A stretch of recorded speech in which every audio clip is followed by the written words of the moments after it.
ના બાપજી, તમારે જમ કેવું હોય એનું કોણ? અમાર તો અનાવન ભલે ને રાજપાટ જતો રહ્યો પણ ઠોવાઈ નહીં જાય. અને ભક્તિમાં ઠોવાઈ ચાલે? ભક્તિમાં તો સાહેબ પ્રેમ ચાલે, પ્રેમ. ઈશ્વર મહારાજે સુંદર એક ઈશારો કર્યો તો ભાવ આવન જાય. મફરિયો કે હું તો કશું મકઈ કે ગવાર કે બાજરી લઈને જાઉં ગંજ બજારમાં, એટલે તો ચહેરો હોય તો સમજી લેવાનું કે ભાવ આ ચહેરો તમારું બધું કહી દે. અરે તમારે કોઈના ઘેર મહેમાન ગતિ જો તોય મોણના આમ ચહેરા ઉપર જો તોય ખબર પડે કે આયેલા ખંટોણા છીએ કે હેડ્યા ભેગા છીએ. આમ ચહેરા ઉપર ખબર, આ ચહેરો છે ને કોઈ દાડો કોઈનું સોનું ના રાખા થાય. આ તમે ગમે તે લાલી પાવડર લિપસ્ટિક કરો પણ આ ચહેરો કીધા વગર નાર ને આ તો ગોમમાં ભગત તમે જો જબર ભાવ ફારા હો, પણ એમાં ઘેરથી થોડો અટાકમાં તો સમજો થોડો કાઠો. આયેલું ખંટાય નહીં કોઈ દાડો, બીજાનું ઉઠાયેલું ખંટાય પણ આયેલું ખંટાય. અને ભગત બહુ ભાવિક હતા, વૈરાગી હતા. તમે જો અમારા કારુબાજે બહુ ભાવે, ગોમે ગોમ ભજન કીર્તન સત્સંગ માટે હોય. અને જો જોઈ કી હો એક દારો કી મારી ઝૂંપડી પધારો, એક દારો મારી ઝૂંપડી પધારો, તો એક દારો તમે જો તો ભગતો થઈ નીકળ્યા જાત્રા જતા હતા. અને કે હેરો ને તાના ભગત નું ગોમ આવ્યું છે, જાઓ હોય દર્શન તો કરતા જઈએ. ભગત ઘેર હતો તાકર, ભગત તો ભારી ગોડા થઈ જાઓ. હો મારો ઠાકોર આવ્યો, બાપ પધારો પધારો મહારાજ. ધન ઘડી ધન દાડો, આજ તો મારો અક્ષરીયો સુધર્યો. તમે જો ખાટલા પાથડી દીધા અને એ ઘરવાળો કહી દીધું કે ચા બનાવો, પાણી આલો. પણ ઘેરથી નું મોઢું થોડું ઓફિસ ઉડેલો. તમારી વાત નહીં પાછો હો, થોડું બહુ નરખું થવું. હા તો મારી બાજની વાત કરું છું.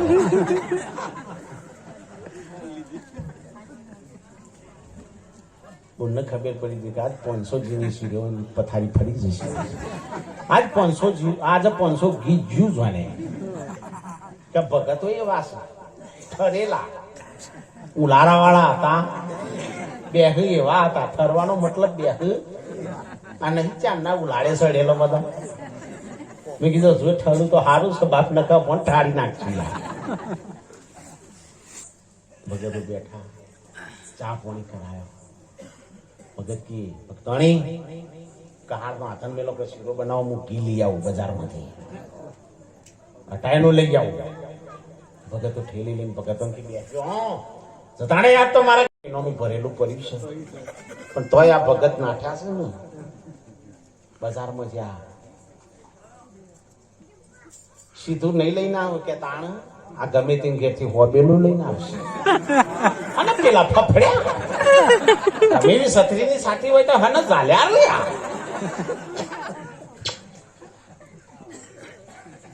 આ તો તમે મારા અંતરના છો એટલે કહું છું. અમારે તો આ બધા મેલમ ખબર પડી જશે ને એટલે કોઈ હોબેલું હાલતું પણ ગોમમાં ગમે તે હાલે. અને મારા ઓગણા બેઠા છે ને 3 જણ તો હજુ સિવિલમાં છે.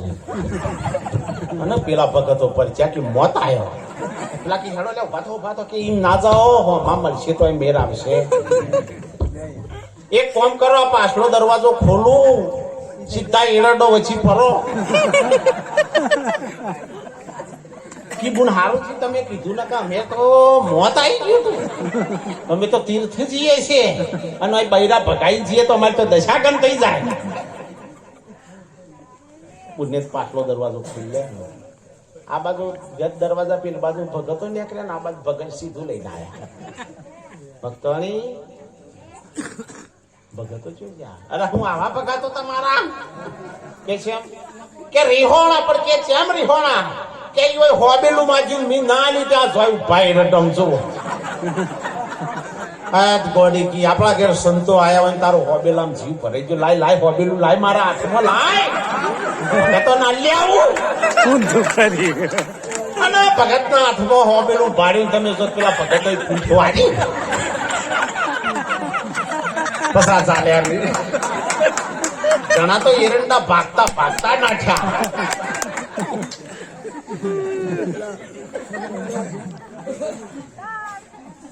ભાઈ હમણાં રવા દે.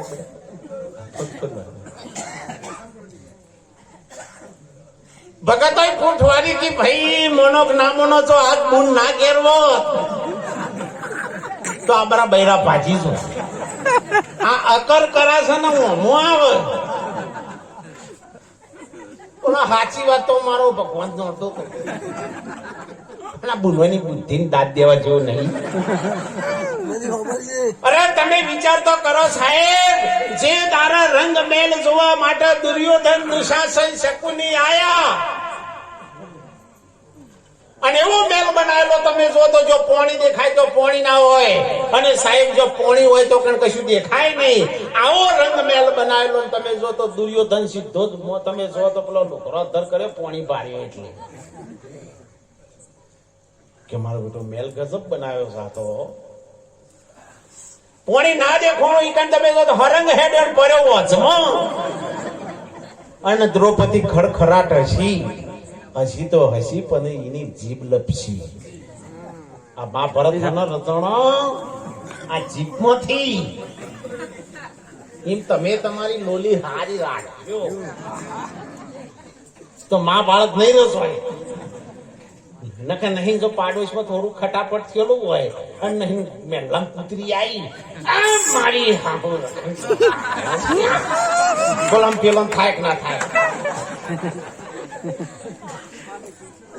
બાપજી એમ કે છે કે એમાં ભગવાન જોવા આવો ભગવાન આવો કોઈ તાર ઝઘડો ન થાય.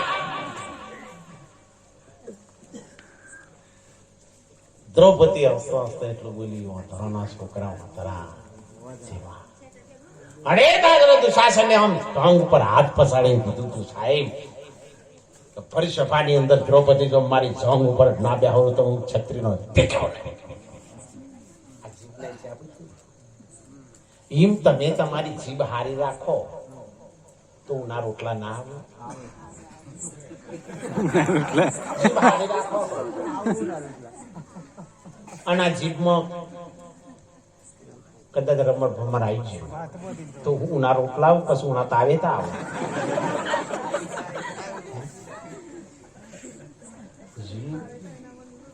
જેની જીભમાં અમી એની દુનિયા જાય. જેની જીભમાં અમી એની દુનિયા જાય. જેની જીભમાં ઝેર એને દુનિયાથી થાય. આપણે નક્કી કરવાનું છે આપણે હાર પહેરવા છે એ ગુલાબના પહેરવા છે કે ખારોના પહેરવા છે આપણે નક્કી કરવાનું. અરે પાપ પૂન ના બે મારગરા મન ખાવો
સુંદર ઈશારો કર્યો છે સાહેબ. જીવન જોબન રાજ ધન અબિચલ રહે ન કોઈ. ધન સત્તા સંપત્તિ કોઈની રહી નથી અને ભવિષ્યમાં રહે છે. એના માટે બહુ મોહ નહીં કરવો. ભક્તિમાં આવવાનું કારણ તમારી અંદરથી મોહ છે ને એ અવળી દિશા તરફ છે, એ હવળી દિશા તરફ કરો. મોહ તમે જે માયાના પ્રપંચમાં રાખ્યો છે એવો ઈશ્વરીય તત્વમાં રાખો, તો જ તમને સકલ અંશમાં રામ દેખાય ને. નકર તમે વિચાર કરો સાહેબ, 9 વર્ષની દીકરી સીતા માતા ટચલી ઓગળીએ ધનુષ નું ઉઠાવતો હોય સાહેબ, નેચર પોતું કરતો હોય, એને રમાડતો હોય, ગોરા ગાડી કરીને રમતો હોય. જનકપુરી ની અંદર જયારે આ વાતની ખબર પડી રાજા જનક ને, 8-9 વર્ષની દીકરી ધનુષ ને ટચલી ઓગળીએ રમાડે છે, તો આ જેવી તેવી શક્તિ નથી. એટલે એના માટે મૃત્યુ એવો શું હોય કે ગેગો પટકાવાય. પેલા પાટા બધીને પરિણાવતો હતો, અમે ના ચાલે, અત્યારે તો બધું ઓનલાઈન ચાલે. હમણાં 72 વર્ષની ડોશીએ 16 વર્ષના છોકરાને લગ્ન કર્યો ફેસબુક ઉપર. આ જમાનો ચો જાય જ ખબર નહીં. હકીકત આ નગ્ન સત્ય છે. હાલની તારીખની અંદર સાહેબ હજુ આપણા ગામડામાં મૌન મર્યાદા મોભો જળવાઈ રહ્યો છે. ફક્ત એક જ હરો પેઠો સમય વ્યસન. નકર હજુ આપણી મર્યાદા બેન દીકરી જતી હોય તો સાહેબ કેટલું ઓઢેલું હોય, એની કેટલી મર્યાદા હોય, હજુ સુધી માચા જળવાઈ રહી છે. બાકી મારો બોમ્બે કાર્યક્રમ હતો ને, પ્રોગ્રામ પતી ગયો ને એટલે અમારા એ બાજુ મહેસાણા બાજુ નો હતો. એટલે કે બાપુ તાણે હેડો ને અમારે ઘેર ચા પીવા. તે બાજુ બીજો બેન એના લગભગ 80-72 વર્ષ થયેલો હશે. મેં કીધું બા મજામાં? એમ કે બા નહીં કહેવાય, ઓ તારી ગ્રાઉન્ડ પહેરેલું. પણ આ તો કહી દે ના કહી દે કા રિટાયરમેન્ટ છે ના ક્યારે આ ફ્રેશ કહી દે. मन की बान मन बाने के वाले उनकी ताने की आंटी क्यों मेर तारी जवानी तोड़ पर आवा महापुरुषोनो पावन पगलो जो આપણા ઘરમાં થતો હશે, આપણા ગામમાં વાત કરી છે સાહેબ. સદગુરુની કૃપા વિના સપને મરે ના સત્સંગ થાય, દયા ગુરુદેવની તો કે ભક્તિમાં આવે રંગ આવી જાય, ચાર ચાંદ લાગી જાય સાહેબ. અને અમે તમારે નક્કી કરવું જ કરજો. હજારો વર્ષ થઈ ગયો સંતોને, તો જેમ ભજન ગો ને એમ તમને આનંદ આવે.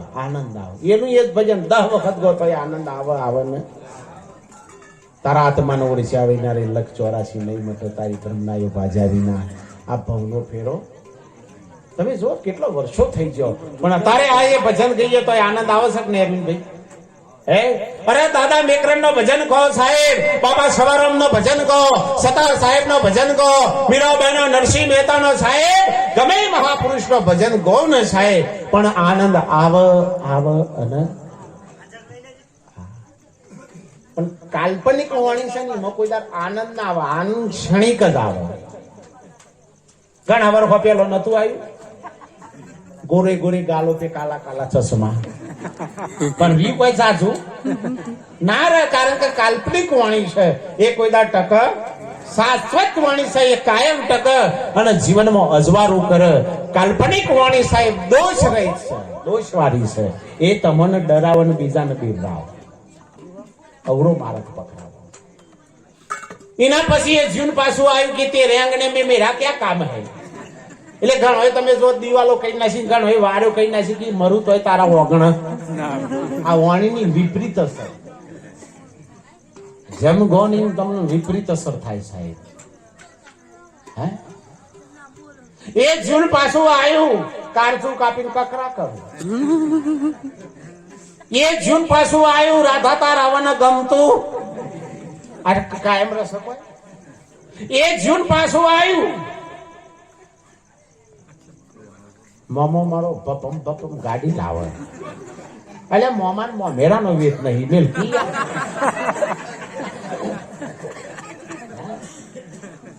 બાપ મોમો દુબરો પાત્રો છે મેર કે ચાલ બપમ બપમ ગાડીમાં ભૂખ આકાશ નાખ્યા. એ જૂન પાછું આવ્યું.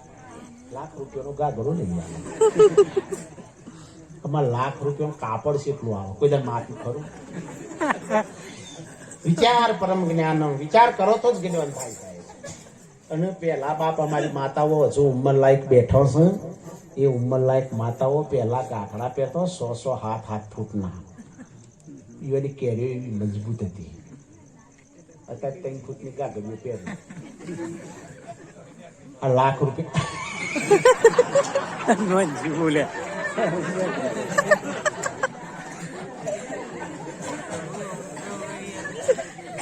બાબો અનુભવ્યું છે.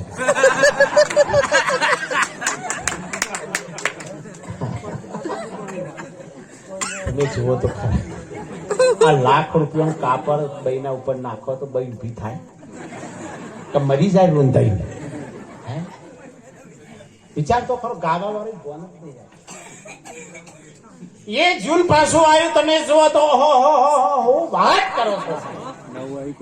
1 મહિનો તો અને ધૂમ મસાઈ ફૂદું ફળકસ ઘણો તો 60 વર્ષે ફરશું બાપજી. હા એ જૂન પાછું આવ્યું તમે જો મોઢામાં દોત ના હોય તો એ છોકરા મોબાઈલ લઈને બેઠા હોય તો 80 બરના ડોહાન ડોસ્યો કે પેલું કાઢ કે હું પેલું પણ કે હું કે લે કચુકો લે. મોઢામાં દોત નહીં તો કચુકાના અવાજ છે. આમાં ભજન છે તારા કરશે. એટલા માટે મહાપુરુષે બાપ સુંદર ઈશારો કર્યો છે સાહેબ આ જીવન મળ્યું છે પરમાત્માના નામમાં કુરબાન કરી દેજો. ગર્ભવાસમાં ભક્તિ કબૂલી બાર આઈને ગયો તું ભૂલી કરિયુગનો વાયુ વાતા માયામાં ગયો તું ભૂલી. સાહેબ આ જીવન મળ્યું છે ખાવું પીવું ભોગ ભોગવવા અને ગમે ત્યારે ગમે તો જઈને મરી જવું એના માટે નથી મળ્યું સાહેબ. આ જીવન મળ્યું છે પરમાત્માના નામમાં કુરબાન કરવા માટે. નહીં તો એક દાડાના માટે એના દરબારમાં તમારા હિસાબ આલવો પડશે એટલું યાદ રાખજો. અમારા પદમાં પણ ગવાયું પુણ્ય પાપના 2 માર્ગરા મન ફાવે એ ઝાલો. 2 રસ્તા છે હે અર્જુન. આ 2 રસ્તામાં તારે જે માર્ગ અપનાવવો એ અપનાવી લે. બેનું ફળ તો તું જેવું કરે એવું મળશે ને. પાપ કરે તો પાપનો જે દંડ મળતો છે મળશે. પુણ્ય કરે તો એ રીતે મળશે. અને કોઈ સત્યા સદગુરુ જોરી જતો આ 2માંથી એકય નહીં કરવું પડે. આ 2માંથી એકય કરવું પડે. કરેલા કર્મ ભોગવવા પછી એટલું યાદ રાખજો ભગવાન રામચંદ્ર તમે જો વગર ગુને કને મારે તો ગુનો હતો કોઈ ઉપરારું લીધું હતું. કોઈના ઉપરારમ ના ઠેલાઈ જતા ન તો રોમના જેવી દેશ આવશે તમારી. એ નહીં ગણા કે મારા ભાઈબંધ કયા ગાલ્યા બોયો સરાવ ગણા તો એટલે બેવન ઠાર તારો ભાઈ બનશે તે બેને રાગ પાડ્યા પણ ગણા તો ઉડી હાલ બાપ ઓઠરે બોણ મારી તો વાલીએ મળતો કીધું એ મારા નાથ તમે જો કદાચ આ સુગ્રીવનો પક્ષ લઈને મને જો બોણ માર્યું છે ને મને જો વાત કરી હોત ને કે સીતાજીને રાવણ લંકોમ લઈ ગયો છે તો મારા નામથી એનો પરસેવો છૂટી જાય. ભક્તિનું બોનું લીધું જો કદાચ કર્મ ચાલુ રાખ્યો તો કંટીના પૈડિયામાં આવી ગયા. એટલે રોમો પીધો નાઠ્યા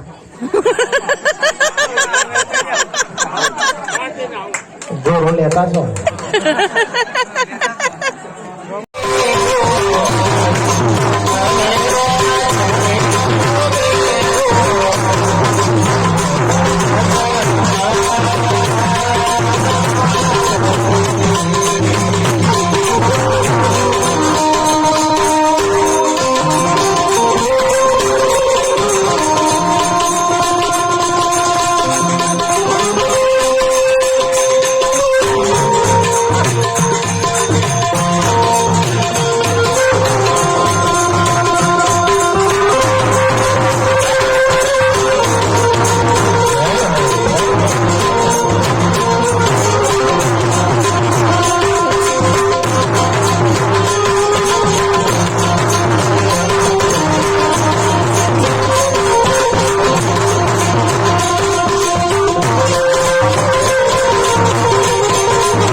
અજમલ રાજાને જ્યાંના નગર લોકોએ મેણું માર્યું. થોડીક વાત કરું છું, પકડજો પકડાય તો. અને એ મેણું લાગતાની હંગાથી તમે જો તો ઘેર જ્યાં અને રાજાએ અજમલ રાજાએ એમના ઘરવાળાને વાત કર્યા કે દેવી આપણા નગરમાં આપણું મોઢું જોવાય કોઈ માગતું કે રાજન કેમ? તમે તો રાજના દરબાર છો, કેમ? દરબાર હાચા પણ આપણે ચેવો છીએ? વજિયા છીએ. જેને ગુરુ ભક્તિ ના લીધી હોય, પકડજો વાત, એ ચેવો છે? વજ્જુ છે. પેટ છોકરો ના થયો એથી કોઈ લેવા દેવા નથી, પણ જેને ગુરુ ભક્તિ નથી લીધી ઓના જેવો વજ્જો એ કઈ નહીં. સદગુરુ મહારાજ તો બોધ જેને લીધો છે સાહેબ, આ બ્રહ્મ પુરુષનો જન્મ આપી શક્યો છે સાહેબ. અને અજમલ રાજાને આ વાતની જયારે ગયા